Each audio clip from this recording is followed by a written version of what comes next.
Integrated energy planning concept and principles, the integrated approach. Over the last 3 and 4 decades, the policymaker and analysts in an increasing number of the countries have advocated an integrated approach to the energy sector planning and policy formulation. The instrument to achieve this is known by many names and the acronyms name do not matter. What the matters are the basic concept and the process applied, which are more and less similar. For the sake of simplicity, in this paper, we refer to the instrument as IEP and the principles presented below and derived from the Mendeshi, arguably one of the clearest and the most comprehensive treatment of the subject. The principles have been adapted to suit conditions in the Pakistan, particularly with regard to the degree of the analytical sophistication. In the other words, with avoid over sophistication, particularly where it offers only marginal returns. In many developing countries, including Pakistan, energy planning is carried out and policy formulated in a largely on an ad hoc crisis-driven subsector basis. For instance, plans for for the petroleum, electric power, or coal subsectors and other energy subsectors such as fuel, food, and other renewables are prepared largely independently for each other by virtues of its high profile and visibility. The electric power subsector often get the lion's share of attention. This inevitably leads to the serious distortions in the policy framework in areas such as pricing and subsidies, which favor these subsectors at cost of others as well as of our overall economy. It is clearly being recognized in the Pakistan where finally the government is actively considering the merger of the Ministry of Water and Power with the Ministry of Petroleum. By this measure, the government also hopes to do away with harmful cross subsidies by July 2013.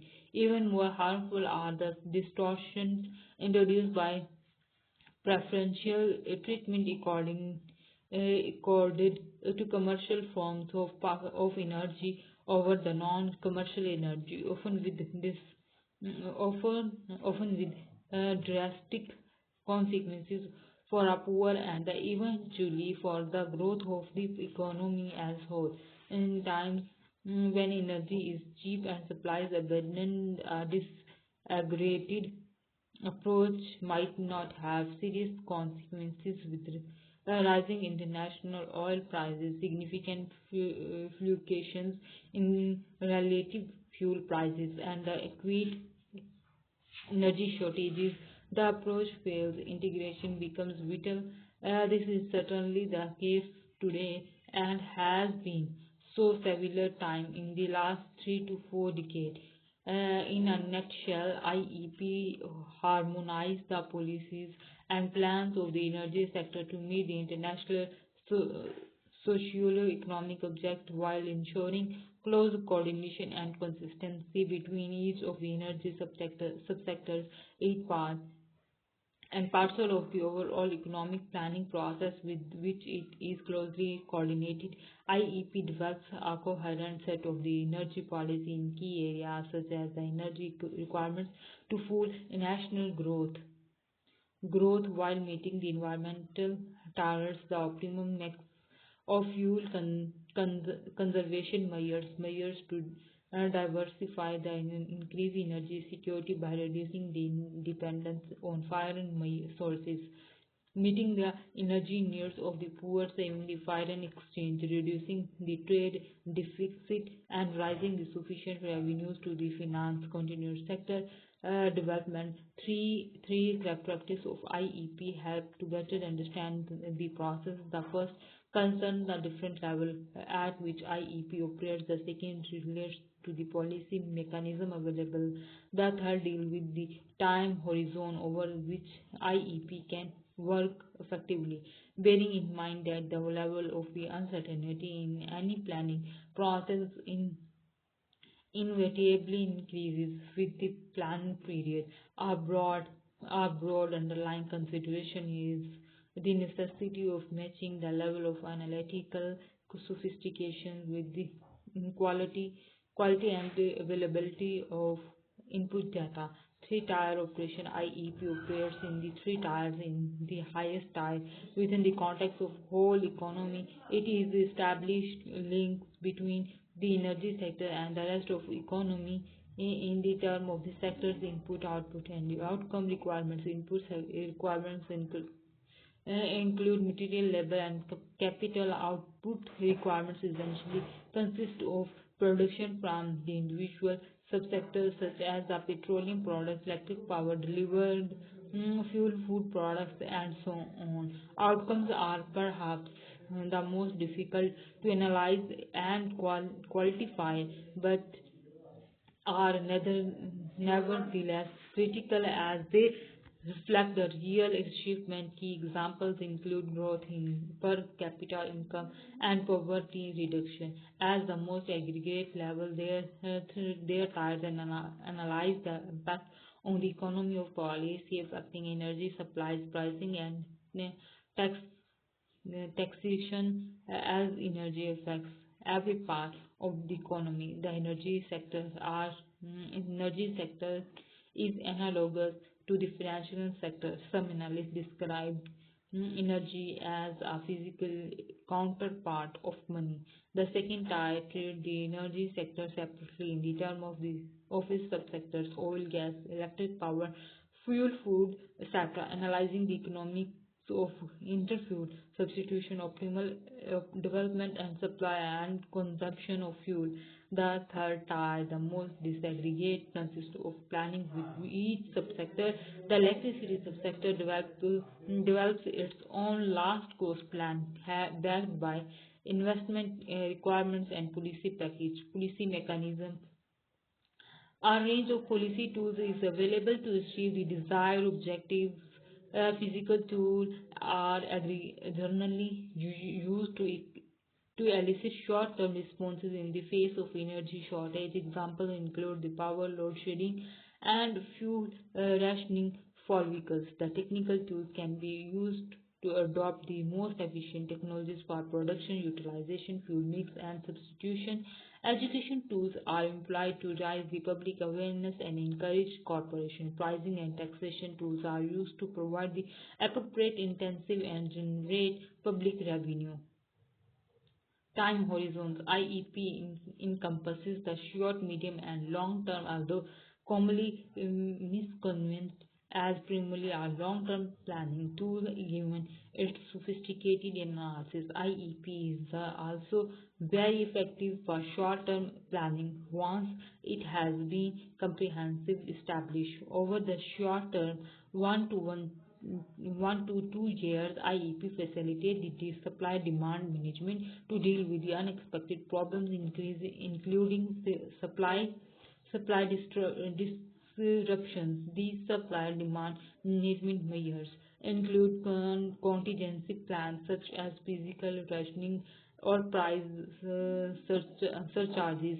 Some countries, including Pakistan, tend to stop at these levels, thus adopting a continuous crisis management mode. Energy planning for the medium term, 2 to 5 years, allow sufficient time to make significant decisions concerning project planning and implementation, pricing, interfuel substitutions, and conversations and environmental policy. In the long term, 5 to 10 years, IEP facilitate the decision about the resources development, energy use patterns, and adoption of emerging technologies.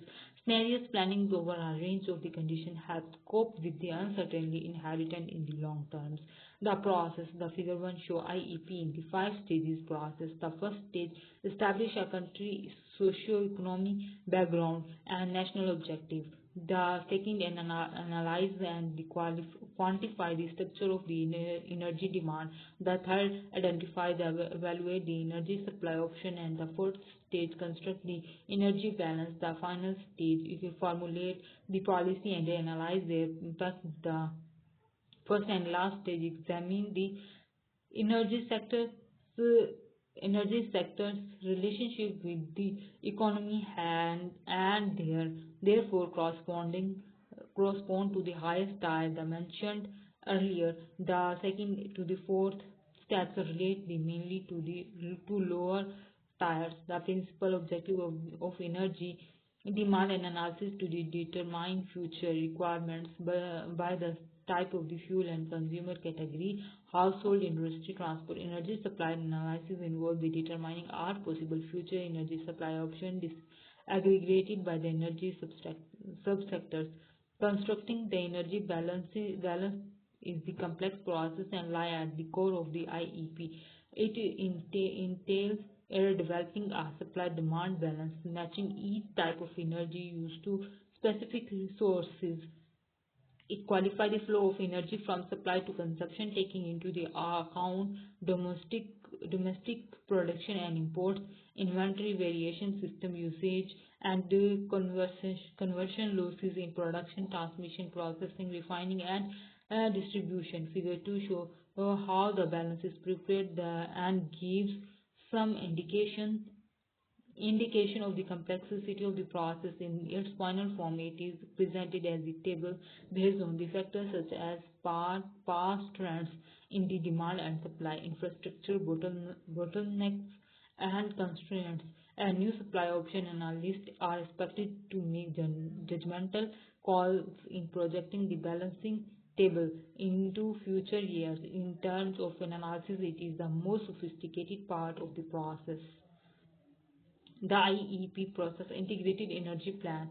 Here the national social economic objective goes to the energy demand and energy supply, energy demand and energy supply, energy balance and project. Here is the adjustments, impact analysis and policy formulation, consistency, impact verification. This goes for these tools, and these tools supply and demand make the energy balance and impact and of the policy formulation.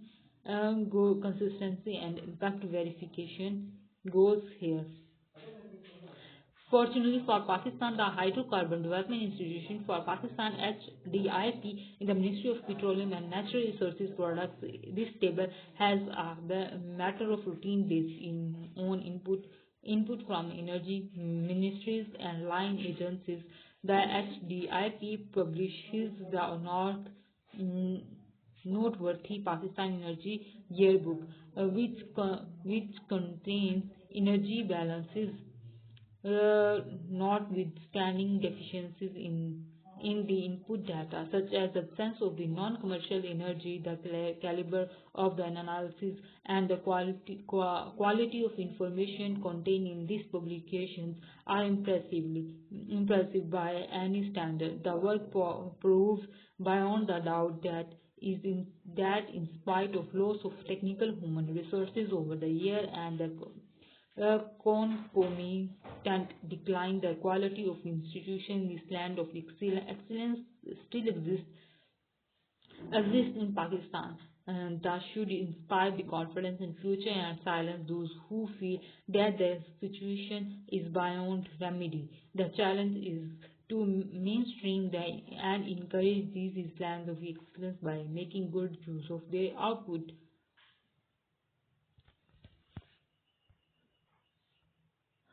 Here is the energy sources, primary production and imports, and variation of inventory, primary supply and utilization, exports, net primary supply.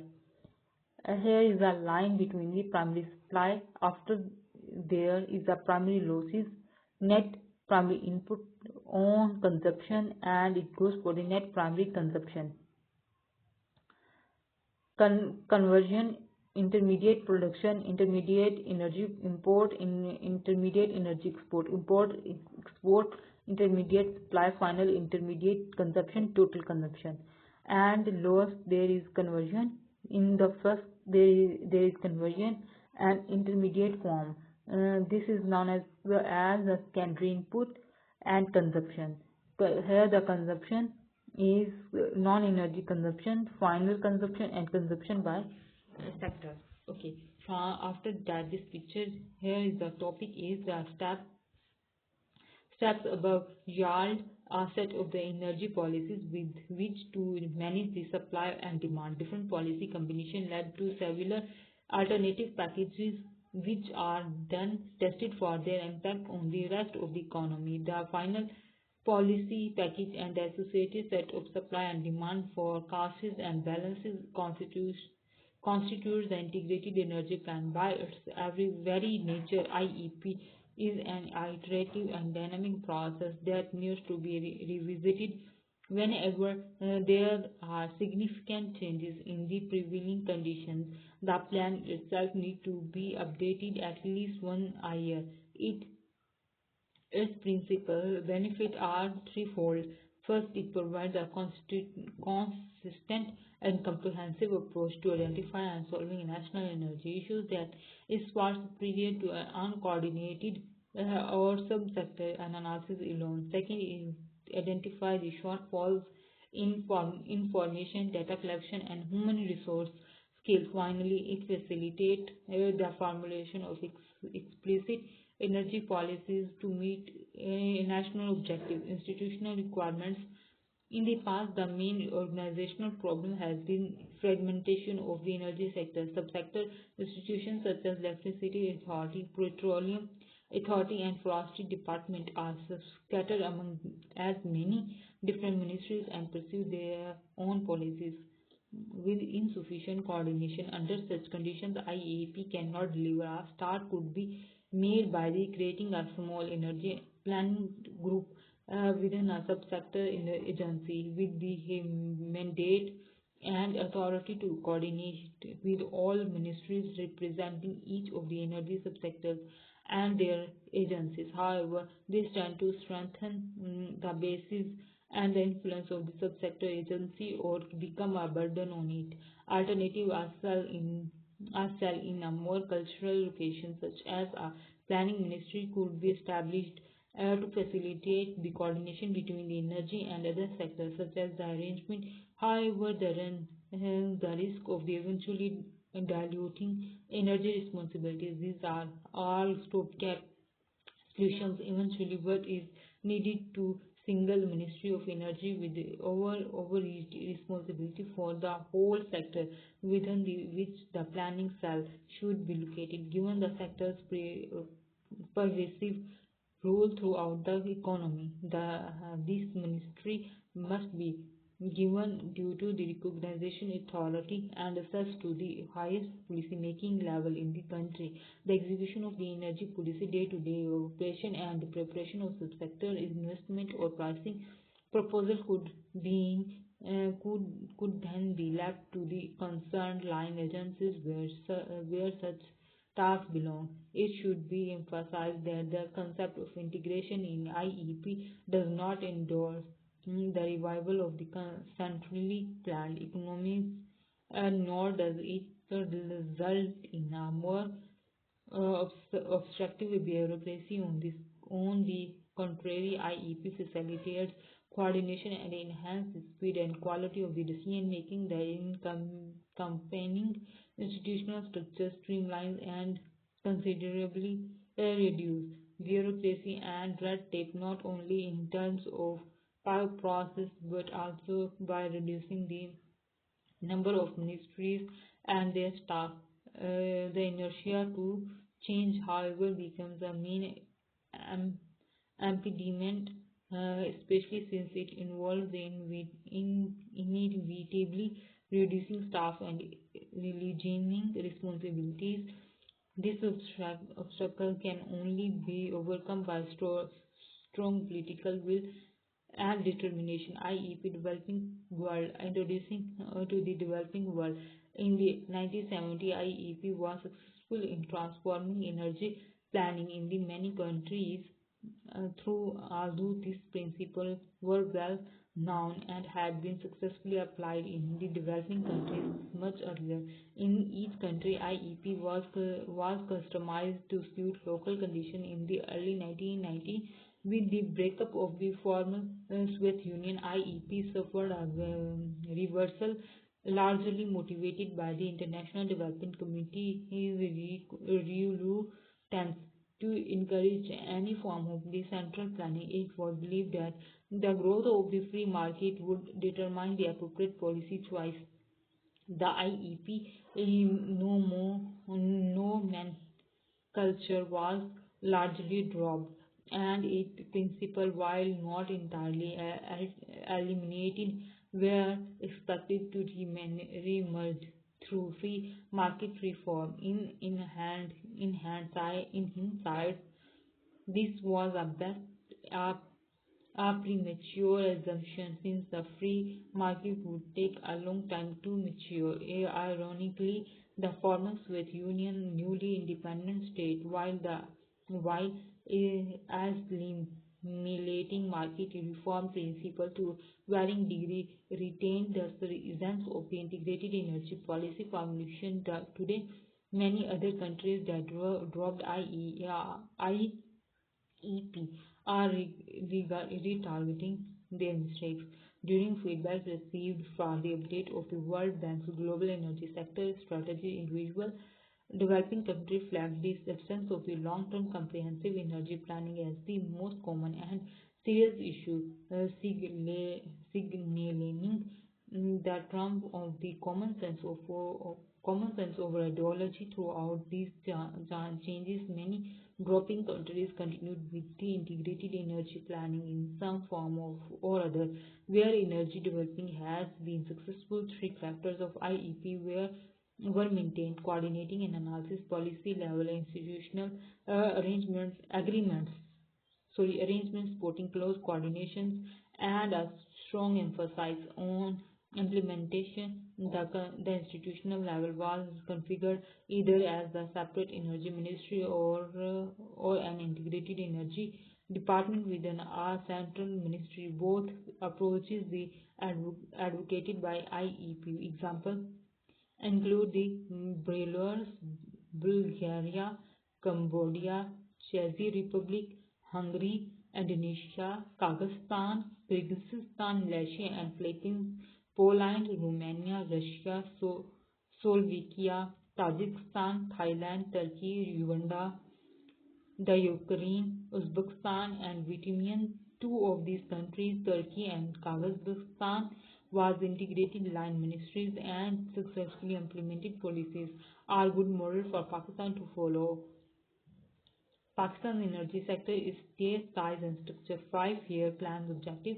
A review of the energy objective through the several Pakistan 5-year plan cycles revealed that the objectives are well thought out and clearly stated. The overall objective is to develop the sector to support the expanding economy. To accomplish this, a number of these subsidiary objectives are stipulated, which are summarized in the three groups as follows. The first is to enhance the energy supplies by developing the indigenous resources, importing energy at the competitive prices to meet the expanding delivery infrastructure and improving energy efficiency and reliability. The second is to improve the energy security by relying more heavily on indigenous resources, thus reducing the import dependency, and by diversifying the energy supplies to manage risk and external shocks. The third is to strengthen the sector's long-term viability by gradually shifting the government's role from that of the owner of policymaker and regulator, encouraging the private sector to own and run the country's energy enterprises through the appropriate incentives such as interacting foreign and local private capital using the competitive means. Consumer orientations would be achieved through an emphasis on service provision.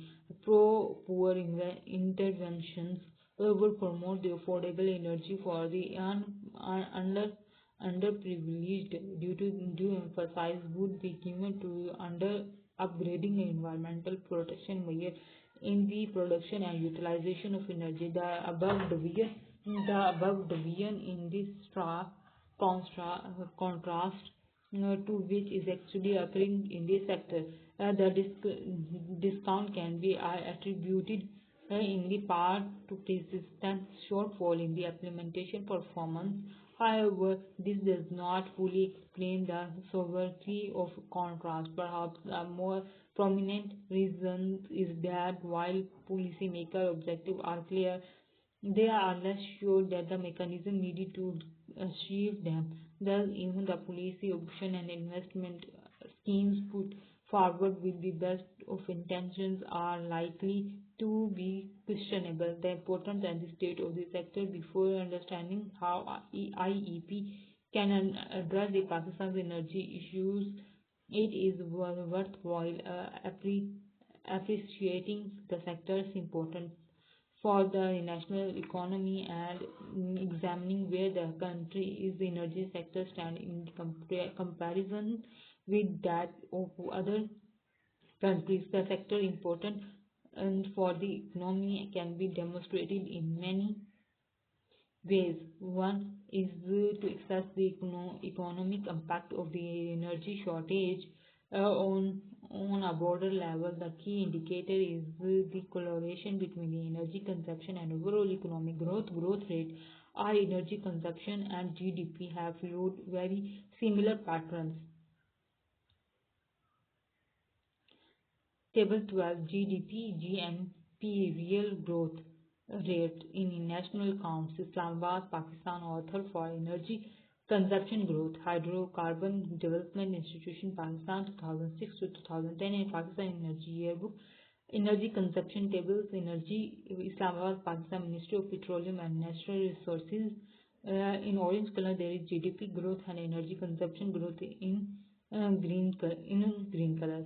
Here is the energy consumption growth rate is very high and energy GDP growth is very low.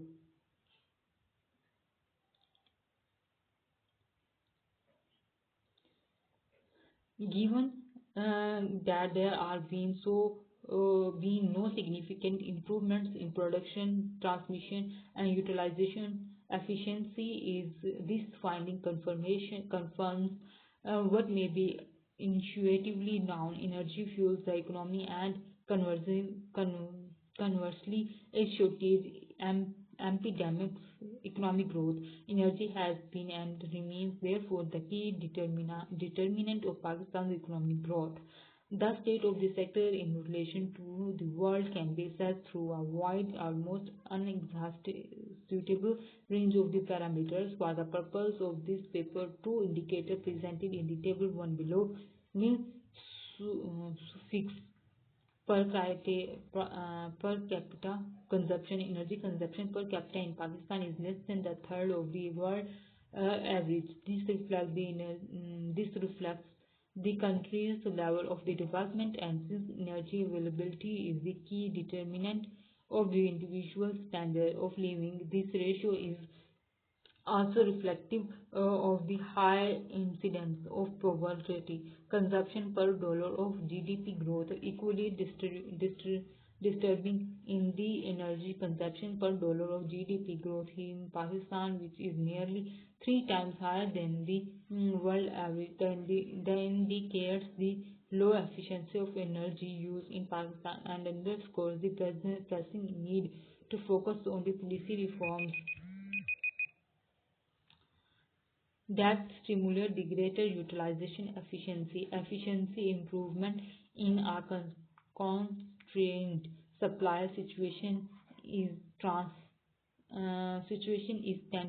tantamount of augmenting supply due to the pursuit of the reliable data on a non-commercial energy. Figure table 1 are base commercial energy consumption alone. Given the alternatively a large proportion of the non-commercial energy in Pakistan supply mix, the comparisons will be much more produced if this form of energy is factored in. Size and structure. Figure 5 indicate the energy supply and consumption pattern according to the Hydrocarbon Development Institution of Pakistan 2010. The total primary energy supply in Pakistan is 63 million tons of the oil equivalent to NATO, with natural gas supplying 94%, oil 31%, hydroelectricity 11%, and coal around 7%.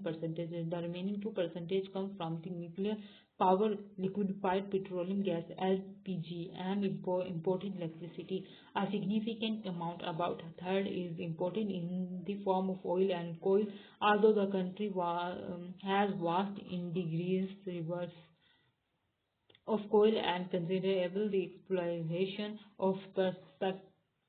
So far, the petroleum oil import, which meets around 80% of Pakistan crude oil and products requirements, cost upward of $12 billion annually. Some 60% of the oil requirements are imported. More alarming is the effect of the recent and counting rise in price of crude oil and petroleum products. The oil import bill is expected to triple its currently level to prohibit 38 billion by the soon as 2015. Energy consumption is 39 motive. The difference between supply and consumption covers the losses in conversion, processing, transmission, distribution, as well as non-technical losses, the latter being the emphasis for thief. The dominant consumer, 40% of the market, is the industrial sector. The transport sector consumes 30%, and the household held around 22%, with the remainder going mainly to agriculture and commercial sector. Pakistan Energy Supply and Consumption 2010. Primary commercial energy supply: hydro 11, oil 31, coal 7%, nuclear (LGP) imported power 2%, natural gas 49%. Commercial energy consumption total 37 million tons of oil equivalents. And next topic will be covered in next video. Okay. Here is the energy consumption: commercial and non-commercial. Transport 90%, industry 26%, household 50%, commercial and agri 5%, commercial agri 8%, household 22%, transport 30%, industry 40%.